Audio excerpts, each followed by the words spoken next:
Agora nós vamos tratar dos revestimentos cerâmicos verticais. Referem-se aos revestimentos nas paredes. Condições gerais antes do revestimento. O revestimento argamassado e o contrapiso devem estar concluídos há pelo menos 5 dias. Então são o revestimento nas paredes e o contrapiso, tá? Os marcos das esquadrias devem estar instalados, porém sem a colocação de alisares, a colocação dos alisares, né? É aquela moldura da porta ali. Fica então só os batentes ali. As caixarias das instalações elétricas e hidráulicas concluídas e testadas. Já tem que estar tudo pronto essas caixarias. As caixas já devem estar embutidas na parede e tudo niveladas e tudo pronto ali para a instalação ser colocada mesmo, né? Que agora nós vamos fazer o acabamento, é a epiderme ali do acabamento. As impermeabilizações dos pisos em áreas úmidas devem estar executadas e testadas. Os ralos devem estar protegidos para evitar eventuais entupimentos. Então nós temos que já está pronta a parte de impermeabilização, né? E os ralos também já devem estar protegidos ali para que nada entre pelo cano ali, pelos dutos, né? E essa proteção ela deve ser já desde quando colocou os encanamentos ali, tudo já deve estar protegido, tá? E aqui então é só uma averiguação. Isso aí já deve estar pronto há muito tempo. As paredes devem estar niveladas, aprumadas, retas, formando ângulo de 90 graus com piso e teto, isentas de saliências, depressões, buracos, devem estar planas. Então aqui nós temos a figura, né, das paredes já com ângulo de 90 graus, né? Recomenda-se que o contrapiso já esteja pronto, e então, estando pronto o contrapiso, já confere para ver se está dando os 90 graus, com exceção dos lugares onde existem as quedas, né? Então tem que estar tudo pronto isso daí, para poder então começar o revestimento. Nós já vimos casos de pedreiros que foram efetuar o revestimento e a base não estava pronta ali, ou estava mal feita, acabaram tendo que fazer de novo, se perde tempo, o mesmo serviço que foi mal feito acaba tendo que ser efetuado de novo, né? Esse revestimento mal feito. Então tem que estar tudo pronto. Sempre quando for feita a parte dos revestimentos, argamassada, já faz a conferência antes de efetuar os pagamentos, já deixa tudo pronto para quando chegar então a parte da cerâmica, o negócio correr e ir rápido. Recebimento dos revestimentos. Ao receber os revestimentos, certifica-se de que todos tenham o mesmo código, tonalidade, forma, desenho, tamanho, se há curvatura ou empenamento nas peças. Então isso daqui é um trabalho que o mestre tem que fazer, essa conferência, porque costuma dar problema, tá? Então as peças, elas são fabricadas por lote, e esses lotes recebem os códigos. E aí quando cada lote então tem uma tonalidade, tem um tamanho, uma diferença de forma, porque à medida que vai se utilizando as formas, elas vão se desgastando, aí muda o seu tamanho, né? Se as peças são curvadas, no caso dos pisos e azulejos, tem que olhar para ver se é de boa qualidade, que tem algumas peças que elas são encurvadas.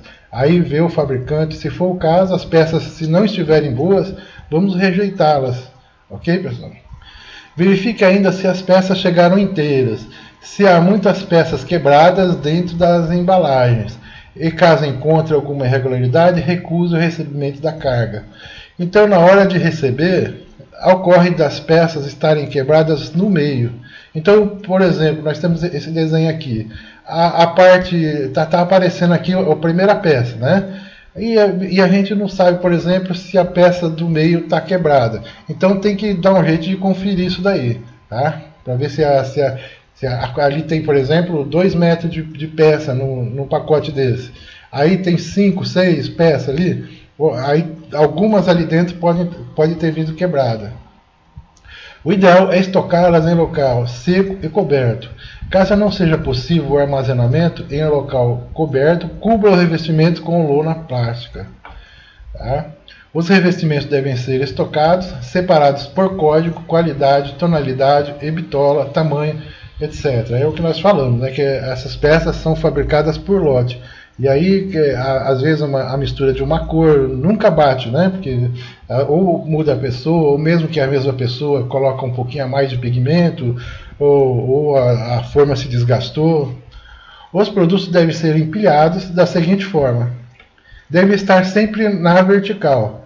Então, as peças das cerâmicas, elas não se colocam deitadas, porque isso acaba quebrando as peças. Elas ficam sempre de pé. Cada fileira de caixa em um sentido.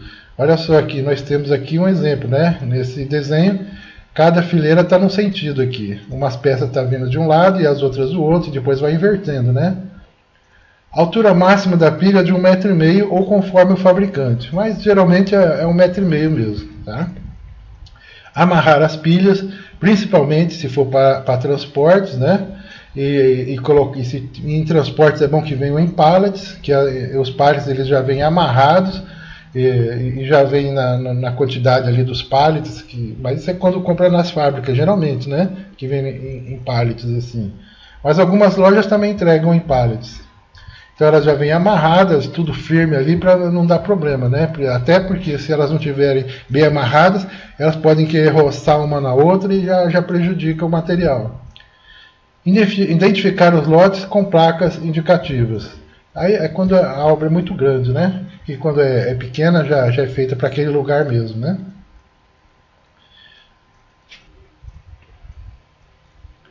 Então aqui mais alguns slides, né? Peças com tamanhos diferentes, mesmo que pequenos, podem resultar em problemas na hora do assentamento. Então aqui nós temos as peças, para quem consegue ver, né? Aqui, por exemplo, essa daqui é maior do que essa outra aqui, essa daqui já é maior também, essa menor, né? Então são peças com tamanhos diferentes e na hora que for assentar dá problema. Aqui só tem 4 peças, mas se for numa casa de uma parede, por exemplo, uma parede grande, isso aqui vai dar problema.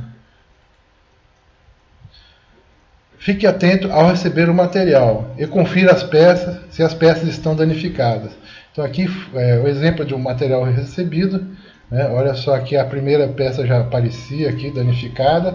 Aqui os cantos todinho das peças danificadas, tá? Isso aqui veio desde a fábrica, esse material aqui, ele veio mal acomodado, né, nos caminhões. Aí acabou dando problema. Olha só o prejuízo, tá? Muitas caixas com problemas.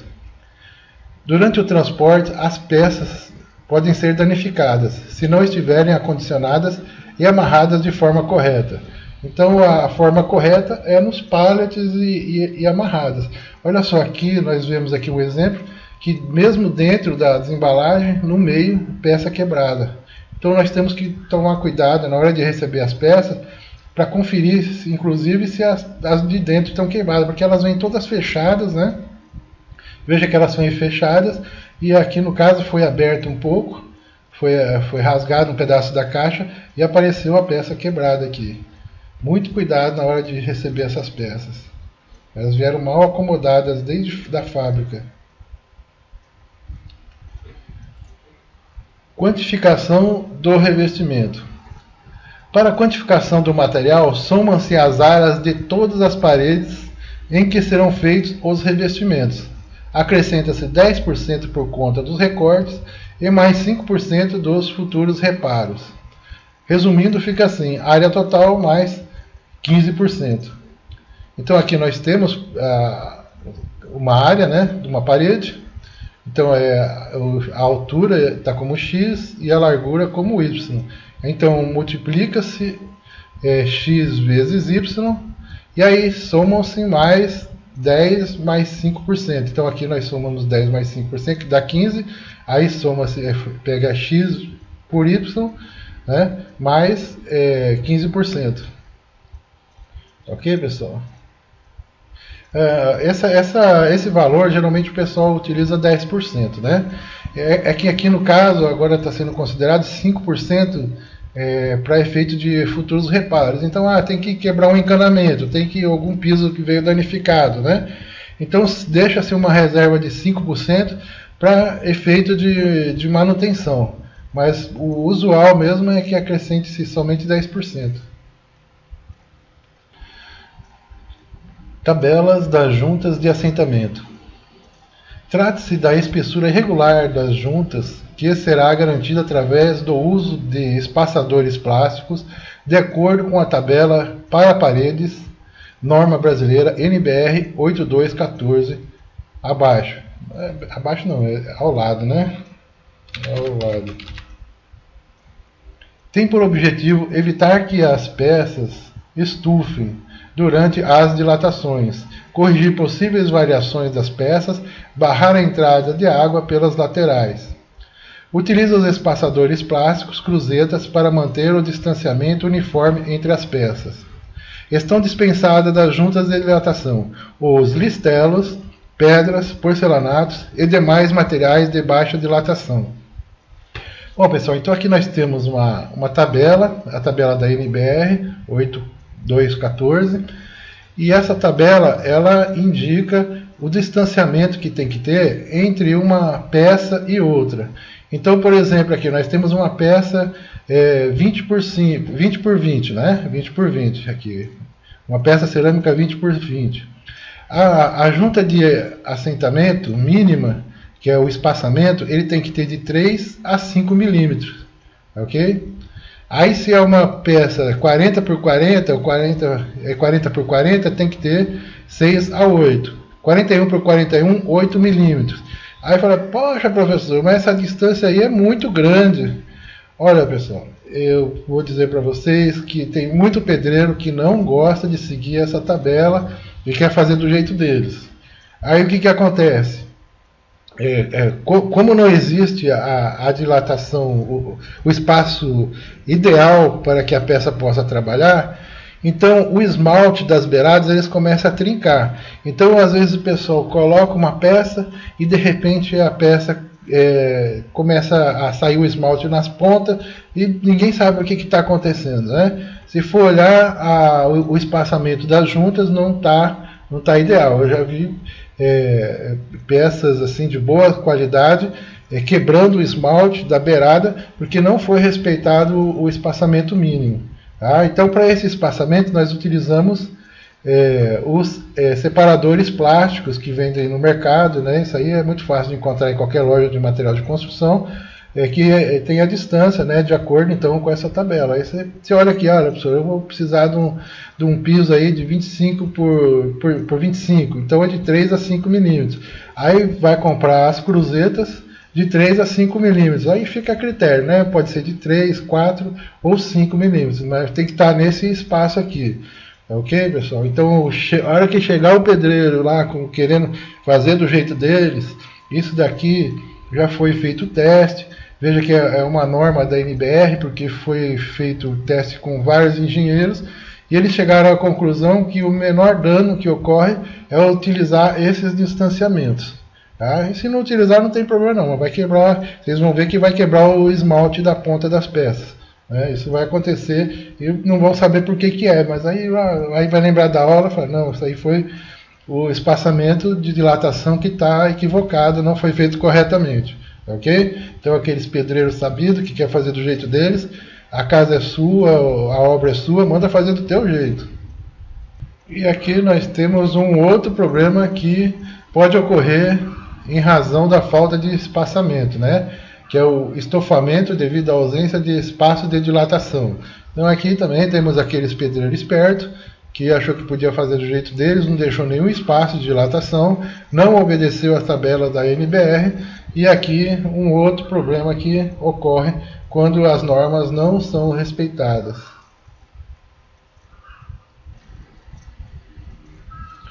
Agora vamos tratar então das argamassas, que são vários tipos de acordo com a sua utilidade. E ela é fabricada em respeito à NBR, né, 14081 2.04.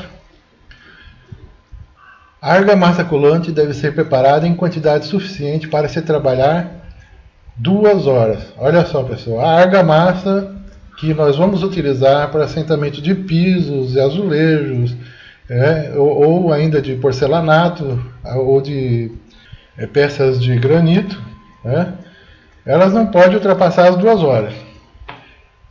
É aplicada em pequenas áreas utilizando-se a desempenadeira dentada, o suficiente para fixar de 4 a 6 peças de dimensões normais. Em áreas maiores, corre o risco de secar antes do assentamento. Então, sempre preparando em pequenas quantidades, né? E agora nós vamos ver então os tipos de argamassa, para que servem, né? Então temos aqui o AC1, é argamassa colante industrializada para aplicação em revestimentos internos. Também pode ser utilizada no assentamento de pisos e azulejos nas áreas molháveis de uma residência, tipo banheiros, cozinhas, área de serviços, etc. Então a massa AC1 no geral é revestimento interno, tá? O AC2 é um produto utilizado em revestimentos de pisos e paredes internos e externos. Ele é um pouco mais forte, né? Sujeito à variação de temperatura e umidade e ação do vento. Assim são indicadas em revestimentos externos de paredes e fachadas, piscinas de água fria, pisos cerâmicos, industriais ou de áreas públicas e para pisos cerâmicos ao ar livre. Então aqui nós vemos que é uma composição um pouco mais forte, para assentar inclusive, né, na área externa, na parte vertical, que recebe muito sol, muita diferença de temperatura, onde o material trabalha, e esse produto AC2 ele ainda faz com que se fixe. Ele é utilizado também em piscinas, né? São lugares assim que sofrem muita pressão, né? Seja pressão de temperatura, seja pressão de água, enfim. E por fim nós temos o AC3. Apresenta aderência superior em relação a argamassas do tipo AC1, AC2, né, que nós já vimos que um é de uso interno, outro externo. São indicadas para assentamento de porcelanatos e de revestimentos cerâmicos em piscinas de água quente, saunas, churrasqueiras. Então aqui ela tem uma resistência muito maior, inclusive onde precisa se colocar aquelas pedras no revestimento externo, aquelas pedras grandes de granito ou de outro tipo de pedra, né? Que para evitar de cair na cabeça de alguém, aí utiliza-se essa AC3 aqui, que ela é uma cola um pouco mais forte. E temos ainda o tipo E. O tipo E indica que esses produtos apresentam maior tempo em aberto, intervalo entre a aplicação da argamassa na parede e o assentamento das placas cerâmicas, importante para condições de aplicações mais severas em relação à ação do vento. Tá? Então já é outro tipo, então, utilizados aqui. A ação do vento geralmente ela é mais forte nos prédios, né? Onde tem a ação do vento, que é mais forte. São em áreas altas, né? Aqui também tem assentamento de placas cerâmicas. Mas é isso aí. Então, basicamente, nós estamos tratando de pequenas construções. Vamos utilizar mais o AC1 e o AC2, que é o AC1 para a cerâmica interna e o AC2 para a aplicação de cerâmica na área externa. Lembrando, esses dois aí tá bom, tá, pessoal? Não precisa complicar muito não. Emprego da argamassa colante. A argamassa colante de assentamento deve ser preparada segundo as especificações do fabricante. Assim preparada, é deixada para descansar por 15 minutos, após o que é executada novo amassamento. O ponto ideal se dá quando a argamassa se solta uniformemente da colher, quer dizer, se solta por igual. Tá? O emprego da argamassa deve ocorrer no máximo até 2 horas após o seu preparo, sendo vedada nova adição de água ou de outros produtos. Neste caso, a base de assentamento, os azulejos e as lajotas cerâmicas não devem ser umedecidas previamente. Então, quando nós assentamos essas lajotas, essas cerâmicas, com a argamassa comum, elas são molhadas previamente, às vezes é deixada num tambor de um dia para o outro, mas quando usamos a argamassa já não precisa fazer isso, tá? De qualquer forma é bom olhar a embalagem, mas no geral não se usa não. Tal prática dificulta a aderência entre a argamassa, base e revestimento. Com a argamassa pronta, espalhá-la com desempenadeira metálica do lado liso, distribuindo-a bem em camadas de 3 milímetros a 4 milímetros sobre uma área não superior a 1 metro. Então aqui nós temos, né, sendo espalhada com a desempenadeira, né, usa-se o lado dentado da desempenadeira para fazer esse trabalho. Com o lado dentado da desempenadeira, em um ângulo uniforme de 60 graus em relação à base ou à peça, são formados cordões que possibilitam o nivelamento dos azulejos ou ladrilhos. Deve-se deixar os cordões, se deitar demais os cordões ficam muito finos, e se levantar demais os cordões ficam muito altos. Sempre encoste os dentes da desempenadeira na base onde está sendo aplicado, a fim de que os cordões fiquem uniformes. Então aqui temos que fazer com que essa desempenadeira ela encoste no chão, no piso, né, onde está sendo aplicado. O ângulo é de 60 graus, nós colocamos aqui um desenho com ângulos de 0 a 90 graus. Então quando nós vemos aqui, ó, 60 graus, ela está quase de pé, né? É um ângulo alto. Okay? Se for baixado o ângulo, diminui também a altura do cordão. Utiliza sempre nesse ângulo aqui, ó, de 60 graus. Tá? A desempenadeira aqui no outro desenho, ela está quase em 60 graus aqui, né?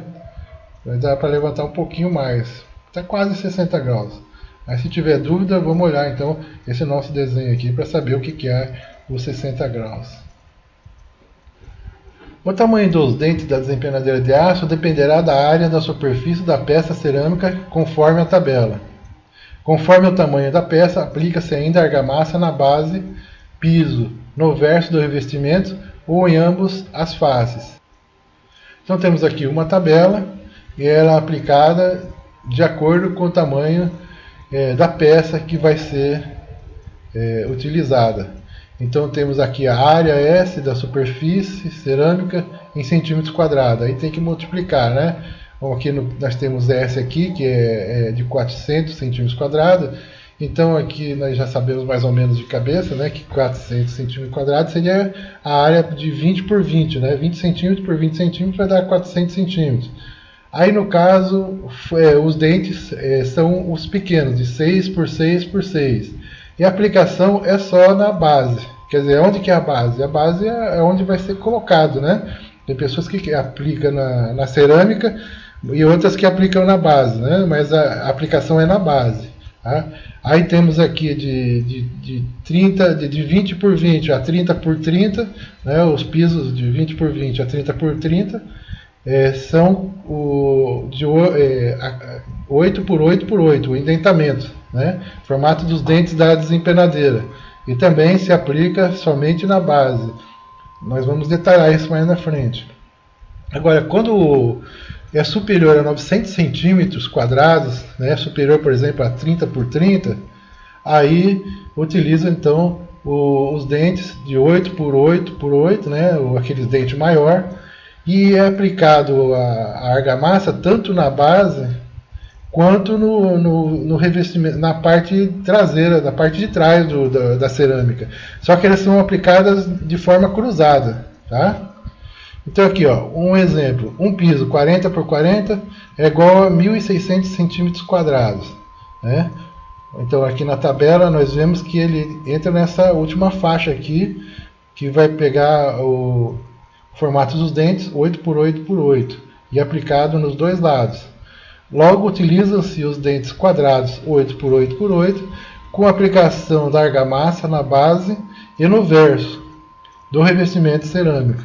Se aplica então tanto aonde vai ser colocado, seja no chão, seja na parede, e no verso da cerâmica. É feita então a demarcação do gabarito para assentamento das peças, utilizando linha de nylon, plumo e nível a partir do assentamento da primeira peça no canto do pano de assentamento. Bom, então aqui nós já vamos entrar no assentamento, mas terminamos aqui. Então nós vemos que se a peça é acima de 900 centímetros quadrados, temos que colocar a argamassa tanto no chão quanto na peça, tá? E cruzado. Então se no chão tá de um lado, na peça vai ser de outro, tá? Elas têm que se casar ali. E agora nós vamos fazer então esse assentamento, marcando já com a linha de nylon, para poder fazer o assentamento dessa cerâmica. Então, continuando, né, com os cordões ainda frescos, é efetuado o assentamento fixando as peças uma a uma com auxílio do martelo de borracha. Tá? Ainda está falando da argamassa aqui. Assentam-se inicialmente as peças na primeira faixa horizontal da primeira fiada vertical, em seguida completa-se a área definida entre as faixas. Bom, então aqui nós vamos entrar já no assentamento. Inicialmente nós vamos falar da paginação, né? O que vem essa paginação? Trata-se de um estudo que demonstra como as peças irão ficar na parede, no piso, etc. Planeja-se inclusive os recortes, trinchos, etc. Pode ser feito em um papel quadriculado ou simplesmente colocando as peças no chão, em frente à parede que irá se trabalhar, com espaçadores de plástico, cruzetas para saber onde serão feitos os recortes. As peças inteiras ficarão no piso e no lado mais visível da parede, geralmente onde a vista bate, ao entrar no ambiente. Os recortes devem ficar no canto mais escondido e atrás das portas. Então nós vimos que temos essa paginação do ambiente e temos a paginação de todo o prédio que nós vimos ali mais atrás, né, que ele tem que passar de um ambiente ao outro. Então essa paginação ela pode ser feita num papel, né? Por exemplo, aqui nós temos um piso aqui dizendo como é que vai ficar, como é que fica entre os vários ambientes. E no caso, por exemplo, de um assentamento do azulejo, coloca lá uma fiada de peças no chão para saber aonde vai ser feitos os recortes. E a partir daí, ver aonde que fica melhor que se termine esses trinchos. Então ele pode terminar, por exemplo, atrás de uma porta, ou em uma parede que não se vê tanto, ou às vezes algum lugar escondido. Tá? Porque as peças inteiras elas têm que ficar sempre à vista. Então o pedreiro ou o mestre de obra, quando ele for fazer essa paginação, ele tem que ver um ambiente já pronto, né? Ver com as pessoas ali, ver na sua cabeça como é que vai ficar aquele ambiente depois de pronto, e esconder os recortes em algum canto da casa ali, de forma que as peças inteiras estejam mais à vista e os recortes mais escondidos. Execução do assentamento. No presente caso, estamos propondo que já foi feito o esquadrejamento do ambiente entre as paredes e o piso, conforme visto no revestimento do reboco com argamassa. Então aqui já está pronto para fazer o assentamento. Assentamento pela segunda fiada. Inicia-se o assentamento pela segunda fiada, a fim de permitir que se fixe a régua de alumínio que suportará o peso das peças, subsequentemente acima do nivelamento. Entretanto, pode-se iniciar pela primeira fiada, se houver espaço para a colocação da régua. A utilização da régua de alumínio evita que o revestimento escorregue de sua posição. Então, nós estamos vendo aqui que ela se inicia pela segunda fiada. Por quê? Porque, olha só, você vai colocar uma régua embaixo. É bom colocar uma régua, né? Aqui nós temos aqui o desenho. Embaixo é colocado uma régua, onde provavelmente vai iniciar a segunda fiada. E ela vai suportar o peso das fiadas de cima. Tá? Então essa régua ela fica apoiada em alguma coisa. Pode ser ou em um prego ou em algum tipo de suporte de cano. Nós vimos ali no começo da aula, numa das partes ali, uma ferramenta apropriada para isso. Vamos dar uma olhada. Então aqui nós temos esses canos com uma arruela, né, de rosca, né, e eles servem justamente para segurar a régua. Então essa parte aqui ela fica no chão e essa parte aqui é onde fica a régua apoiada. E ela tem uma regulagem aqui que vai subindo conforme o nível, né, que esquece de deixar essa primeira fiada. A régua ela é utilizada somente quando for feita a primeira fiada. Aqui no caso nós estamos tratando como a segunda, né? Então esse aqui é um cano com rosca e uma arruela em cada um. Tá? E uma base que dá para ficar firme ali quando for utilizar a régua em cima.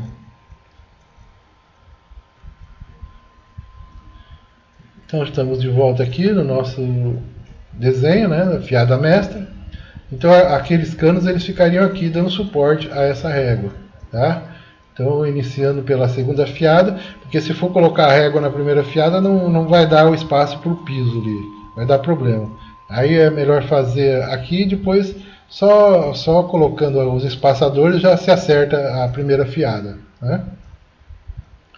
O início pela segunda fiada permite ainda que se faça a pavimentação, colocação do piso e, por fim, ao colocar a primeira fiada faltante do revestimento cerâmico na parede, se corrige alguma irregularidade do assentamento. As fiadas subsequentes são assentadas normalmente até o teto. Então, o que se sugere aqui é que se faça, inicie pela segunda fiada. Pode-se fazer o piso, se quiser, né? Pode fazer o piso. E depois, então, essa primeira fiada é preenchida. E aí, se tiver algum equívoco, algum erro, alguma coisa, dá para corrigir, né? Porque a parede ela já desce do jeito correto ali, né? Já desce por cima, ela já desce por cima do piso. Fica até mais fácil, porque a parede ela tem que descer por cima do piso. Nós vamos ver mais adiante, né? E se começar pela segunda fiada e depois fizer o piso, aí essa última fiada faz depois ali, né? Corrigindo qualquer tipo de irregularidade. Posicionamento inicial. Inicialmente faz-se a tomada dos níveis do piso acabado em todas as paredes do ambiente. Então aqui nós temos aqui a tomada do piso acabado. Você tem que tirar o nível, né? Temos aqui, ó, do lado temos o contrapiso e aqui o piso acabado, tá? Tire o nível da fiada mestra e assente os azulejos nos 4 cantos da parede, para garantir também o prumo. Aí é feito então o assentamento nos 4 cantos, né? Já coloca o prumo e ali nós já vamos saber então a espessura da massa. E se foi feito um reboco tudo certinho, não vai ter problema, né? Vai ser a grossura vai ser a grossura mesmo da desempenadeira dentada, né? Bata os pregos na parede e estica a linha neste nível, tá? Então aqui temos aonde vai ser colocadas as linhas para seguir. Fixe uma régua de alumínio a uma altura resultante da somatória do piso acabado com o contrapiso a fim de manter o nível. Então é a altura que fica aqui no piso acabado e o contrapiso, né? Fica aqui no limite aqui. Suba o revestimento em fiadas horizontais para manter um distanciamento uniforme entre as peças. Faça uso dos espaçadores plásticos. Então aqui o revestimento começa embaixo e vai subindo em camadas horizontais. E aqui nós temos os espaçadores de plástico, né? Já demos uma introdução atrás, para manter uma hegemonia, para que fique tudo igual, né? Utilize o martelo de borracha para um melhor assentamento e movimentação da peça, sem danificar o esmalte da cerâmica. Então, esse martelo de borracha aqui, ele tem um jeito certo de utilizar, não é metendo pancada, não. Eu já vi uma vez um pedreiro que dizia que era mestre de obra, e ele parecia que usava toda a força dele em cima do piso, em cima dos azulejos, e acabava quebrando um monte de peça, e não sei como é que não quebrava mais, né? Porque o cara metia cada cacetada com esse martelo de borracha, e ainda ficou muito piso oco no final das contas, né? Não serviu para nada essa batida aí. Faltou técnica, né? Muita força e pouca técnica. As batidas devem ser curtas, enquanto se posiciona as peças com as mãos, e leves, a fim de evitar que a peça se quebre. Então é o que nós estamos falando, são batidinhas curtas e leves, tá? Não é para querer estourar a peça, não. Tá bom, pessoal? Com o cabo do martelo, o cabo de madeira do martelo, dê batidas leves para verificar se ficaram espaços vazios, ocos, entre o revestimento e a parede. É muito comum que fiquem esses revestimentos ocos, né? Principalmente se não foi passado corretamente lá a desempenadeira dentada no 60 graus, né? Raspando lá na base, aí acontece de ficar esses ocos aí. Mas se fizer tudo certinho, não tem por que ficar tão oco e também não tem por que ficar metendo martelada ali, que às vezes o pessoal pensa que vai dar uma martelada forte, vai acabar com oco. Não foi feito é colocar a massa direito, ou a massa já passou das 2 horas, né? Quando a massa passa das 2 horas, ela perde também a plasticidade. E aí o que acontece? Aí você vai usar aquela massa e ela, como ela não tem mais plasticidade, fica oco os pisos mesmo. Por isso que é bom usar a massa dentro do seu período de uso. Passou das 2 horas, já não presta mais. Tá? Aí você vai deixar piso oco, vai meter o martelo até estourar o piso, a cerâmica, e ela não vai ficar legal ali. Mantenha os cantos nivelados, verifique sempre o alinhamento, o prumo e o nivelamento e faça os ajustes necessários. Então temos que verificar sempre o alinhamento, o prumo e o nivelamento. Tá? O alinhamento, nós já vemos, né, utiliza a linha lá para dar esse alinhamento, o prumo para ver se a parede vai ficar reta, não vai ficar inclinada, né? E o nivelamento para que ela fique tudo no mesmo nível, tanto no nível entre as peças, entre si, né, no nível horizontal, e o nivelamento também é para que as peças não fiquem nem sobressaltadas nem afundadas na parede. Então esse nivelamento ele tem mais dimensões, não é só aqui na hora do alinhamento não, tá? Porque às vezes você faz um alinhamento e o piso pode ficar entrando para dentro ou sair. Aí fica um lado com ponta, outro lado rebaixado. Então o nivelamento ele é em todos os lados. Ok, pessoal? Vamos cuidar com esse nivelamento, tá? O nivelamento em relação ao piso e o nivelamento em relação à parede, tá? Ele não pode ficar sobressaltado e também não pode ficar afundado. Limpe as juntas e a superfície do revestimento antes que seque a argamassa. Jamais deixe a argamassa colada de um dia para o outro. Eis que o esmalte do revestimento pode ser danificado durante a limpeza. Então, pessoal, acabou de fazer o revestimento, tem que limpar. Tá? Não pode deixar passar nem de 2 horas, quanto mais de um dia para o outro. Colocou o piso ali, tem que limpar. Se for depois fazer a limpeza, essa massa ela é uma cola muito forte. Aí o que vai acontecer? Você vai arrancar, já vem um esmalte junto. Perdeu a peça, depois vai ter que colocar outra peça no lugar ali. E aí também dá um problema às vezes no rejuntamento, na hora de fazer o rejuntamento, fica aquele monte de argamassa nos espaçamentos, aí fica complicado, né? Para a limpeza pode ser utilizado esponja, sisal, vassoura de piaçava, etc. A esponja, né, todo mundo já conhece, o sisal não tem em todas as regiões, ele é uma espécie de um capim ali, parecendo uma palhinha de aço, mas de capim.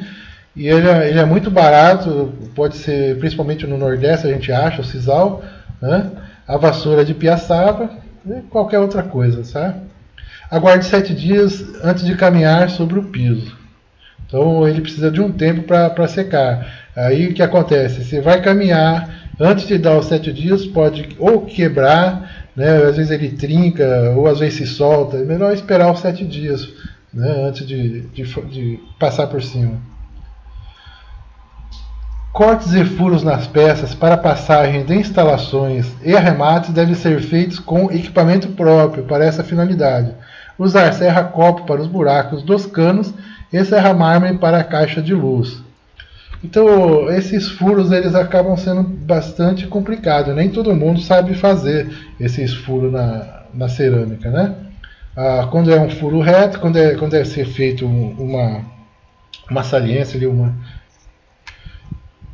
um recorte reto, é mais fácil que tem o cortador de piso. Mas os cortes redondos, né, eles têm uma certa técnica, nós vamos falar mais lá para frente, mas dá para usar a serra-copo, né, se tiver uma arruela na medida da serra-copo, pode colocar ali com uma fita de dupla face para não ficar escorregando a arruela, aí coloca a serra-copo ali e ela faz o furo ali perfeito, né? Mas tem outras técnicas também de desgaste. Vamos falar mais adiante. Rebaixamento para escoamento das águas. Nas áreas molhadas, cozinhas, banheiros, ocorrem os desníveis em relação ao ralo, quer dizer, as águas correm para o ralo, que podem prejudicar a estética do revestimento. Então, às vezes fica um espaço muito grande ali, né? Aí as pessoas não sabem como é que vai resolver. Então, são 3 formas para resolver esse problema. A forma número 1, a primeira fiada começará inteira na parte mais baixa e será recortada no restante à medida que vai subindo. Então, nesse caso aqui, ela fica inteira, né, na parte mais baixa e vai sendo recortada à medida que vai subindo, né? Então, aquilo que nós falamos de começar pela segunda fiada, quando ocorre esse caso, ele pode ser corrigido. Vai fazer o piso, né? E aí, depois que fez o piso, já vai corrigindo, vai colocando então esses recortes aqui, acompanhando o declive do piso. Tá? Por isso que se começa pela segunda fiada e deixa a fiada mais baixa para fazer depois do piso, né? Para quem prefere atuar desse modo. Bom, o segundo método é manter a primeira fiada inteira em toda a extensão e recortar tiras para revestir os declives. Esse procedimento é considerado mais trabalhoso e bastante rejeitado pelos profissionais, embora considerado a melhor opção. Pessoal, eu não entendi qual é a diferença da primeira para a segunda opção. Bom, na primeira opção, os pisos aqui eles são inteiros, tá vendo? Eles são inteiros e vão sendo recortados. Na segunda opção aqui embaixo, né, o que acontece? Os pisos de baixo eles seguem uma sequência e aonde existe o declive vai se colocando os trinchos, né? Então a correção não é feita pelo piso inteiro, é feita pelos trinchos. E a terceira opção, se for pequeno o espaço, geralmente o caimento de 0 a 0,5%, preenche-se com um rejunte, né? Aí é quando o espaçamento ficou pequeno aqui, o buraco ficou pequeno embaixo. Então aqui nós temos um exemplo, né? Ajuste do declive escondido no recorte. As trinchas aumentam de tamanho conforme o declive. Tem sido considerada a melhor opção. Então aqui nós temos as peças inteiras, né? E aqui embaixo ele começa fininho e só aparecem os recortes. Tá vendo? Aqui um declive, né? E vai aumentando o tamanho do recorte. Essa tem sido considerada a melhor opção. Tá? E aqui temos uma outra opção, né? Se o espaço a ser preenchido for pequeno, pode ser feito apenas com um rejuntamento sem necessidade de recortes. Aqui nós estamos num banheiro, né? Um espaço muito pequeno, então a queda ela não é tão denunciada, não dá para ver assim tanto, né? Aí nesse caso aqui, como é pouco o declive, né? Como é pouco o espaçamento, ele pode ser preenchido então com a massa mesmo, a massa de rejunte aqui, né? Quando for feito o rejunte, pode preencher tudo com rejunte aqui. Ou se quiser colocar algum outro tipo de material, também pode pôr, né? Algum tipo de silicone, mas o rejunte, sendo bem feito, ele consegue resolver isso aí. Vejam aqui que tem mais um outro recorte escondido, né? Ficou numa área em que não se vê muito. Provavelmente a entrada vem por aqui, né? Dá para se ver até aqui onde fica a máquina, o tanque. Vai ficar tudo escondido os recortes. Se eu não falasse nada, ninguém ia perceber que tinha um recorte aqui, né? Olha só, ainda mais depois que tiver tudo rejuntado, isso aqui vai sumir. Ninguém vai se dar conta que tem um recorte. Tá? Só quem fez mesmo ali que vai ver que havia algum tipo de recorte ali. Sempre que possível, deve-se fazer um alinhamento entre as paredes e os pisos, né? Nesse caso aqui, os pisos não batiam em tamanho, né? Eram tamanhos diferentes, né? Esse aqui é um quadrado e esse é um retangular. Mas sempre que possível, é bom fazer com que as linhas se encontrem, né? Se for possível. Nem sempre é possível fazer isso aí, ok? Outras recomendações estéticas. Moldura de gesso, roda-teto. Se for utilizar moldura de gesso, a última fiada não deve tocar o teto. Mantenha uma faixa de 5 cm sem revestimento para colagem com a pasta. Então, aqui é uma recomendação, né, para poder colar a pasta, para ficar mais, para grudar mais a pasta ali. Mas ela gruda, de qualquer jeito ela gruda. O gesso ele é bastante, ele fixa bem. Mas acontece que quando não é bem fixado, aí o prédio trabalha e ele começa a cair, né? Então, se quiserem, pode deixar um pedacinho de uns 5 centímetros só para grudar mesmo o roda-teto, né? O gesso, aquele gesso que fica em volta do teto. Listelos, que são as faixas decorativas, né? Quem não conhece listelos, são as faixas decorativas. Olha aqui, esses são os listelos, são as faixas decorativas que ficam nos banheiros ou em lugares onde existem azulejos, enfim. Certifique-se de que as faixas decorativas, listelos, não coincidam com registros ou saídas de água. Tá? Então aí é uma coisa grosseira, né? Um erro grosseiro. Aí saiu um cano d'água ali, ou uma tomada. Né? O listelo ele fica geralmente um pouco acima das tomadas. Nós já vimos a altura das tomadas ali quando foi dada a aula sobre as instalações elétricas, né? E as instalações hidráulicas, então eles não chegam na altura do listelo, que geralmente fica um pouco mais alto. Junta de dilatação. Considerando-se que revestimentos cerâmicos são sujeitos a oscilações em razão de temperatura, calor e frio, umidade, vento, movimentações decorrentes das sobrecargas que as construções são submetidas, é necessário deixarem juntas para aliviar a tensão e promover a acomodação da estrutura. Então são juntas de dilatação, né? As juntas são obrigatórias e evitam que movimentos térmicos causem estufamento e, consequentemente, deslocamento das peças. Então são elas, juntas de assentamento, né? Nós temos aqui um desenho com os vários tipos de juntas, tá? O número 1 são as juntas de assentamento da cerâmica. Trata-se de espaços existentes entre duas placas cerâmicas, são preenchidas com rejunte para que ocorra a impermeabilização e promoção estética, além de facilitar um alinhamento entre as peças, permitir a compensação da variação de tamanho, etc. Então, aqui, esse daí nós usamos aqueles espaçadores de plástico, conforme já falamos agora há pouco, né? Juntas estruturais, é o número 2 aqui. Servem para aliviar tensões provocadas pela movimentação da estrutura. Quando temos juntas estruturais no contrapiso, essas precisam ser reproduzidas no revestimento cerâmico. Então, temos aqui as juntas de dilatação. É como se fossem um prédio do lado do outro e um espaço entre eles, né?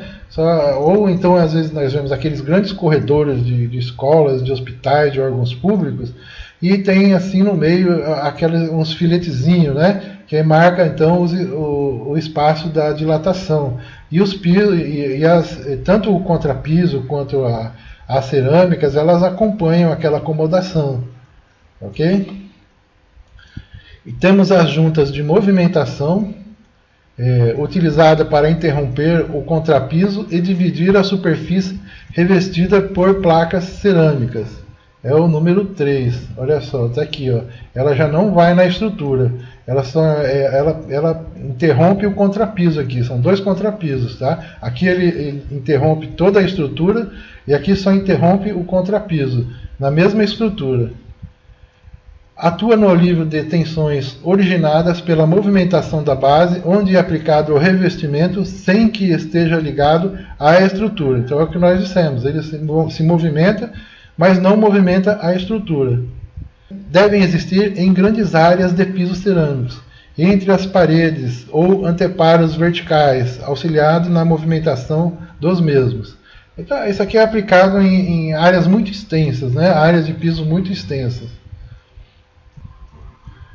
Então essas juntas de movimentação, esse número 3 aqui, são executadas em painéis de 32 metros quadrados para os pisos internos ou 24 metros quadrados nos pisos externos, né, que eles já sofrem maior influência de sol, chuva, né, longitudinalmente e transversalmente.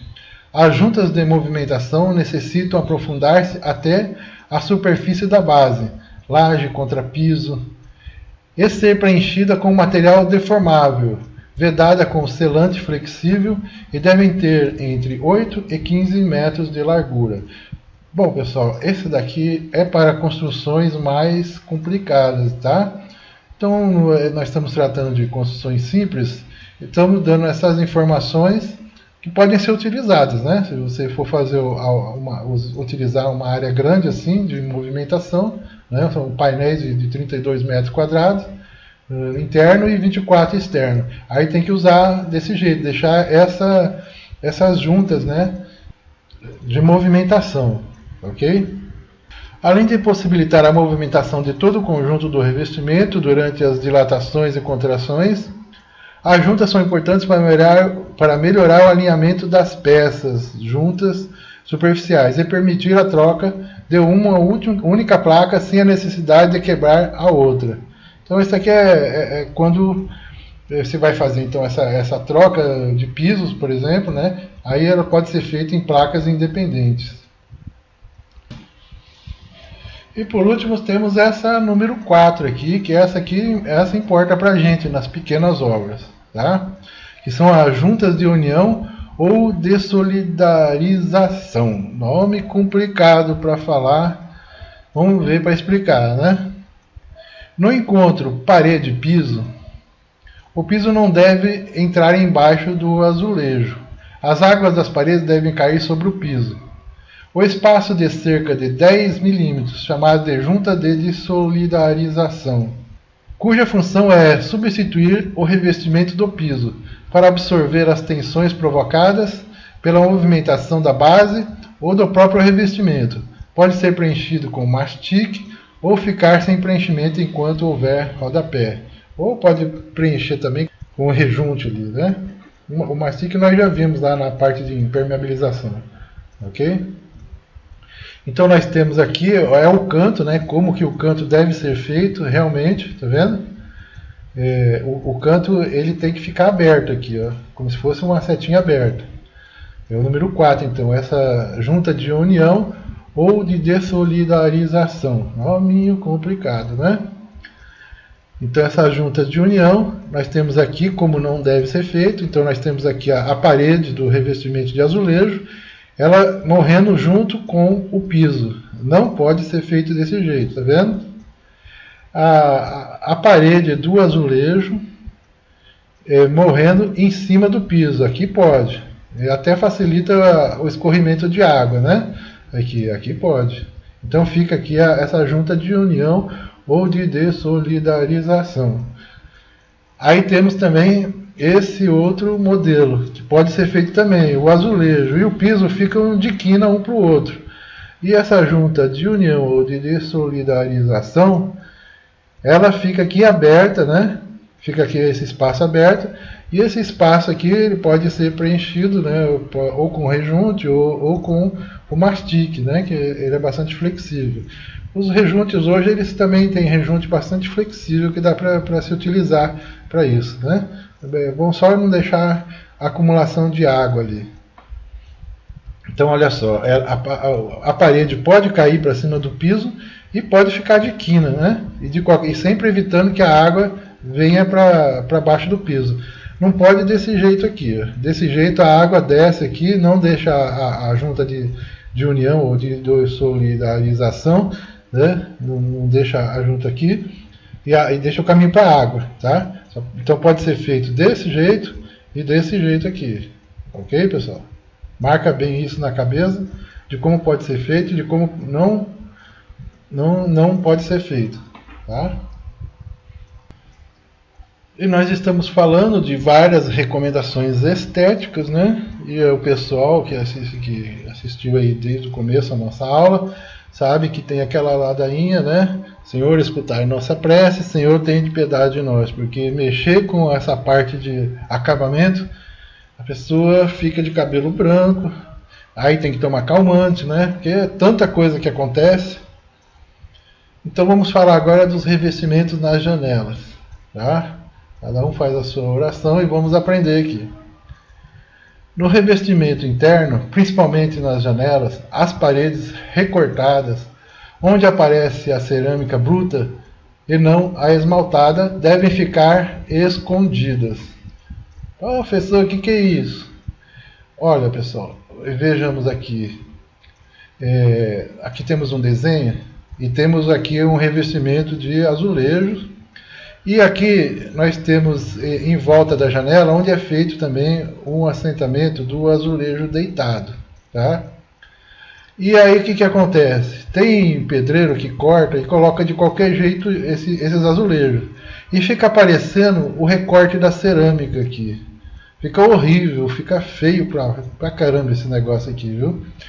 Então, às vezes, ou passa uma tinta na cor do azulejo, ou sei lá, né? Tem que achar uma solução. O correto é que eles fiquem igual, né? Sem que a cerâmica apareça. Que aqui está aparecendo a cerâmica, aqui já não está, tá vendo? Por quê? Porque foi utilizado o lado certo, foi utilizado o lado esmaltado para aparecer para quem está vendo. O lado da cerâmica, né? Então aqui está vendo um assentamento em volta da janela. Nós temos aqui a abertura e temos aqui a janela, e em volta da janela aqui, né, onde fica o contramarco, tem um espaço onde é assentada aqui uma cerâmica. E essa parte que fica à vista aqui, ela não pode aparecer a cerâmica recortada. E muito pedreiro faz isso, né? Pedreiro não, né? E os mestres não vê também, não é mesmo? E fica a coisa mais feia do mundo isso daqui. Quem olha, mesmo quem não conhece, bate o olho ali, fica parecendo uma casa de 50 anos ali. Né? Uma coisa de 1900 e antigamente ali. Né? Então tem que colocar a parte esmaltada para aparecer. Tudo que os olhos veem, bateu a vista, tem que estar bonito. Tem que tampar ali. Se vai ficar alguma coisa estranha, tem que dar um jeito de camuflar. Acabamento é isso. Acabamento é usar a criatividade para fazer as coisas aparecerem mais bonitas do que são, não é? Nós vimos lá no começo, não é? No lado externo, prevalece as melhores condições para o escoamento das águas, conforme já orientado no capítulo referente às esquadrias. Contudo, mesmo nesses casos, a cerâmica sempre tem um lado bom que deve ser utilizado no lado em que se bate a vista. É o que nós falamos agora, né? A parte do recorte, ele não pode aparecer. A gente usa a parte que está esmaltada. Tá? Mostrar sempre a parte esmaltada. A parte da cerâmica, aquela parte vermelha, ou conforme a cerâmica pode ter outra cor, mas geralmente é vermelha, ela não pode aparecer não. Onde não for possível fazer desse modo, recomenda-se pintar a parte bruta na cor do esmalte. Então a parte bruta, o que é? É essa parte aqui que aparece a cerâmica, né? Que aparece o barro. Aí pinta na cor, é azul, é branco.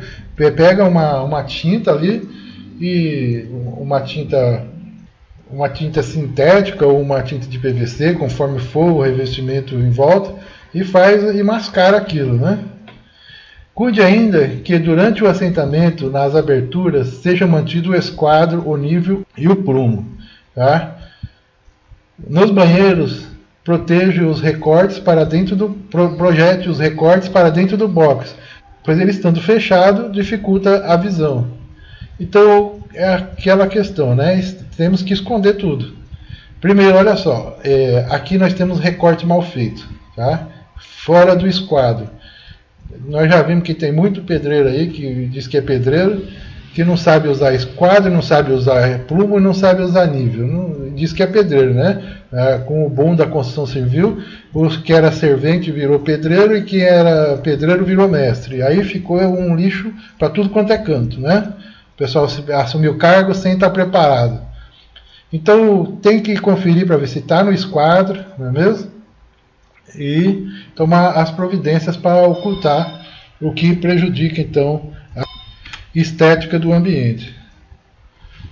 Então aqui nós temos um acabamento feito com o lado do recorte da cerâmica aparecendo. Olha só que coisa feia que ficou, não é mesmo? Dá para ter uma ideia do que a gente está falando. Olha aqui, mais detalhes. Acabamento feito com o lado do recorte da cerâmica aparecendo para quem está vendo. Olha só que acabamento horrível isso aqui, né? Aqui, né, temos aparecendo aqui também. Pintar as quinas com tinta branca de esmalte sintético fosco, né? Tentar camuflar isso aqui. Caixas de luz colocada fora de alinhamento. Olha só, uma caixa de luz lá em cima e a outra aqui abaixo, aparecendo o buraco, né? Foi muito mal feito isso daqui. Espaçamento das quinas muito grande, faltou o encosto das peças. Olha só, aqui ficou estufado, né? Ficou estufado aqui, assim é um acabamento horrível. Quem não conhece às vezes não percebe, mas quem é construtor já percebe o que está acontecendo aqui. Trinchos mal colocados, indentados e trincados. Ah, servicinho porco, né? Esse aqui era o cara que ele dizia que era mestre de obra. A única coisa verdadeira que ele falou, mais certo, é que ele tinha feito a faculdade de burrologia. Até a piada dele era sem graça. E aqui temos também mais trinchos. Mais trinchos aqui, com recorte muito mal feito. Tá vendo? Esses trinchos aqui, eles têm que usar a linha. Às vezes o pessoal não usa a linha e fica essa coisa nojenta aqui, né? Preguiça de esticar uma linha, né? Aqui temos um assentamento mal feito também. Olha só, né? Fora do esquadro, nós estávamos falando aqui, né? Aqui tudo fora do esquadro, a janela está no esquadro, mas aqui a gente vê que o assentamento não está, né? Fora do esquadro. Aqui um trabalho bem nojentinho, né? Alinhamento. Mantenha o alinhamento horizontal das caixas de luz, de passagem, saídas de água, cerâmica, etc. Convém que a altura das janelas coincidam com as das portas. Tenha ainda em conta o alinhamento, esquadro, prumo e nível das peças cerâmicas. Então nós vimos aí, acabamos de ver algumas fotos, né, que tinha essa falta de alinhamento das caixas de luz, né? A altura das janelas, elas devem coincidir com a altura das portas. Nós já falamos isso quando estava assentando lá os batentes, né, as forras. E o esquadro, prumo, nível, isso é básico, né? As cerâmicas têm que estar assentadas. Nós vimos ali uma janela fora do esquadro. E o pedreiro que faz as coisas ali não sabe nem como, né? Bom, então temos aqui a falta de alinhamento, né? Sim, foi ele quem fez isso também, aquele mestre, né? Que nós já conhecemos, né? Umas figuras. Falta de alinhamento, o cara faz ondinha, né? Como é que o cara faz um troço desse? O cara diz que é profissional, né? Aí o cara diz que é mestre de obra e faz um serviço porco desse. Como que é isso? Ah, aqui, ó. Não posso colocar a foto dele, mas aqui está a representação do mestre, né? Ele fez isto e muito mais. Esse é o cara, olha a cara do bicho. O cara é o cara, não aceita palpite de ninguém, acha que está tudo certo, faz do jeito que ele quer, né? O mestre porcão. Excesso de desnível, 1% já bastava. Olha só o tanto de desnível aqui. Para que tudo isso? Que assentamento torto é esse? Falta de alinhamento. Olha só isso aqui. É o mestre porcão. Não pode dar nome para ele, então vamos chamar de mestre porcão, né? E aqui temos também o desnível das pastilhas. Olha só em cima aqui aparecendo. As pastilhas em relação à parede, uma está mais alta, a outra está mais baixa. Aqui o desnível em relação à parede, tá? Olha só esse negócio aqui, parece um jogo de videogame, um para cima e um para baixo, tudo isso aqui, olha só. Ela fez até um risco aqui, coisa de doido isso aqui, né? Parece um mosaico. E ainda falando, né, do acabamento, vamos falar dos rodapés. Os rodapés podem ser feitos embutidos ou em cima do reboco, mas devem manter o alinhamento, a altura em relação à base. Nos rodapés dos baldrames que ficam ao lado externo da casa, deve-se fazer o capiaço, dar o acabamento antes de se fazer o revestimento cerâmico. Então aqui nós temos o rodapé embutido, né? Ele está aqui junto com o reboco embutido, e aqui nós temos ele por cima do reboco, olha só, né? E em todo caso ele forma aquela junta de união que nós vimos ali, daquele nome complicado que vimos agora há pouco ali, né? De solidarização, né? Junta de solidarização, né? Nominho complicado, né? Então aqui por cima e embutido. Pode ser feito dos dois jeitos.